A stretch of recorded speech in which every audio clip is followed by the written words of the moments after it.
Hello guys, bersama saya lagi dalam Alright Nopot Channel. Jadi terbukti dan ternyata ini adalah hanya fitnah daripada geng-geng walaun-walauntit.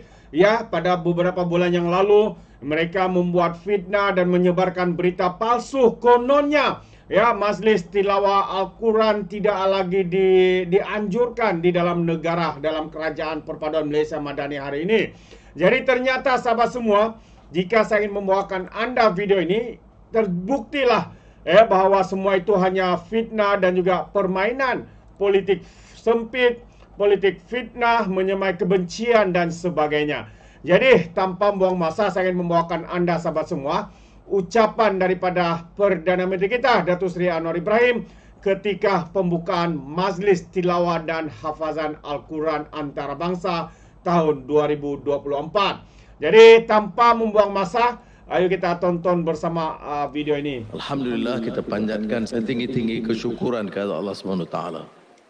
Kerana kita dapat teruskan satu tradisi yang dimulakan awal tu, sejurus selepas kemerdekaan, atas ikhtiar yang teramat mulia Tunku Abdul Rahman Putra Al-Haj. Majlis tilawah kemudian diperkembangkan dengan pengisian, dengan hafazan Al-Quran. Dan sehingga kini penyertaan itu sangat membanggakan. Tapi seperti mana kita sedia faham, semangat membaca, menghafal, memaknai, memahami dan melaksanakan semangat Al-Quran ini satu hal yang terikat dengan keyakinan kita. Dan oleh demikian, mari kita panjatkan kesyukuran serta doa. Mudah-mudahan majlis yang permai ini dengan peserta lebih 92 orang dari 71 negara itu memberikan kesan dari segi peningkatan kefahaman dan penambahan iltizam atau komitmen untuk melaksanakan cita-cita Islam. Saudara-saudari kita mengadakan majlis dalam keadaan aman, suasana gemilang. Tetapi dunia Islam itu tidak begitu. Kerana kecelaruannya, perpecahannya, dan dijadikan gelanggang. Negara-negara musuh menyerang, menghina, menjajah. Seperti yang berlaku di Gaza, Palestin, dan sekarang telah menjalar ke Lebanon. Jadi kita harus sentiasa bertekad memahami maksud dan keperluan perpaduan di kalangan kita, kefahaman dan kesabaran serta kebijaksanaan dalam mengambil apa-apa langkah. Kerana kekuatan dalaman, kekuatan negara itu menjadi tonggak sebelum kita mampu melangkah seterusnya. Sebab itu dalam kerajaan Madani ini, kita mulakan dengan memupuk semangat perpaduan yang kental di kalangan kita. Menjamin supaya ada persefahaman dan perdamaian di antara umat Islam dan bukan Islam di negara kita. Kerana itu menjadi prasyarat bagi kita membangunkan ekonomi yang kita sebut mampan dan kemampanan. Supaya kemampanan kita itu juga akan memberi pengertian yang berbeza. Bukan sekadar ekonomi kukuh, tapi ekonomi kukuh kerana memberi keselesaan dan jaminan kepada rakyat, terutama rakyat miskin, bandar dan desa dan pedalaman, dan masyarakat yang lain yang merasakan diri mereka terpinggir. Saya mohon kebijaksanaan supaya negara Madani ini dimengerti.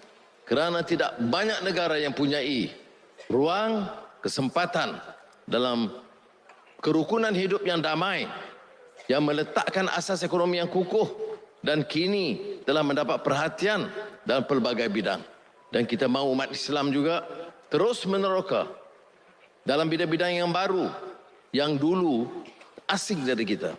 Sebab itu, Mahat Tahfiz yang sekarang mencecah dari yang rasmi dan tidak rasminya, sudah hampir 200,000 pelajar. Itu dipastikan punyai kemampuan dan peluang untuk menjadi tenaga penggerak dengan kekuatan akhlak dan nilai mereka. Kemudian ditambah dengan kegiatan keupayaan teknikal dan profesional dalam bidang tenaga, dalam bidang digital, dalam bidang AI. Kerana ini akan menentukan kekuatan kita kini dan masa depan. Tapi yang kita pohon ialah pengertian dan kebijaksanaan. Kerana pemikiran yang jumud akan menenggelamkan kita. Di samping itu, pemikiran dan langkah yang gopoh dan tidak bijaksana juga akan menghambat dan menjadi cabaran kepada kita. Maka, belajarlah daripada pengalaman, daripada semangat Al-Quran, فَبِمَا رَحْمَةٍ مِّنَ اللَّهِ لِنْتَ لَهُمْ وَلَوْ كُنْتَ فَظًّا غَلِيظَ الْقَلْبِ لَانْفَضُّوا مِنْ حَوْلِكَ فَاعْفُ عَنْهُمْ وَاسْتَغْفِرْ لَهُمْ وَشَاوِرْهُمْ فِي الْأَمْرِ فَإِذَا عَزَمْتَ فَتَوَكَّلْ عَلَى اللَّهِ إِنَّ اللَّهَ يُحِبُّ الْمُتَوَكِّلِينَ. Dengan rahmat Allah, dengan semangat kasih sayang, ihsan dan rahmat, maka diberikan kemaafan.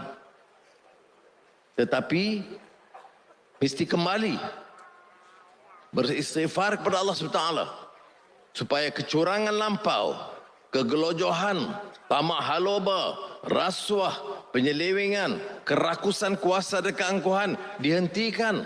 Itu baru makna yang disebutkan beristighfar kepada Allah SWT. Memaaf dan beristighfar. Kemudian ada semangat rundingan berterusan. Wasyawirhum fil amr. Apakah coraknya itu di parlimen atau dalam perbincangan ataupun jatuh kuasa kampung atau jatuh kuasa masjid, rundingan itu perlu mendapatkan satu natijah ke arah kebaikan. Dan setelah kita buat keputusan, fa iza azamta fatawakkal 'ala Allah. Betapa pintar sekalipun kita dalam pelbagai bidang, betapa hebat pun kita, diraikan sebagaimanapun, dianggap alim besar manapun, jangan lupa keputusan kita mestilah keputusan berasaskan kepada kefahaman dan niat yang ikhlas al-amalillah dan fatawakkal 'ala Allah. Kerana sesungguhnya innallaha yuhibbul mutawakkilin. Allah kasih kepada umat yang menyerah dan bertawakal kepada-Nya. Mudah-mudahan majlis tilawah dan hafazan Al-Quran peringkat antarabangsa ke-64 ini memberi natijah dan kefahaman dan membangkitkan, mengangkat martabat, harakat, derajat umat kepada satu tahap yang lebih mulia dan membanggakan. Wassalamualaikum warahmatullahi wabarakatuh. Terbaik, itu dia pesanan dan juga ucap tamah daripada Perdana Menteri kita, Datuk Seri Anwar Ibrahim, ya, dalam majlis pembukaan majlis tilawah dan hafazan Al-Quran. Yang pada satu ketika dahulu beberapa bulan lalu lah, ya, geng Walaundit ini, ya, pentasup kepada pembangkang menyatakan tidak ada lagi majlis tilawah dan hafazan Al-Quran di dalam negara kita. Jadi apa semua ini? Adakah majlis tilawah dan hafazan Al-Quran ini sudah tiada? Terbukti semua itu hanyalah fitnah, mainan politik sempit daripada Walaundit. Jadi sahabat semua, apa pandangan anda? Anda boleh berikan komen di dalam ruangan komen. Jadi terima kasih, izinkan saya untuk mengundurkan diri. Dan seperti biasa, peribahasa mengatakan tapapun kangkap 2 tahun keinginan. Dalam bahasa Melayunya, tepuk dada, tanya selera. Sekian daripada Alright Nopo Channel. Saya kita berjumpa lagi. Bye-bye.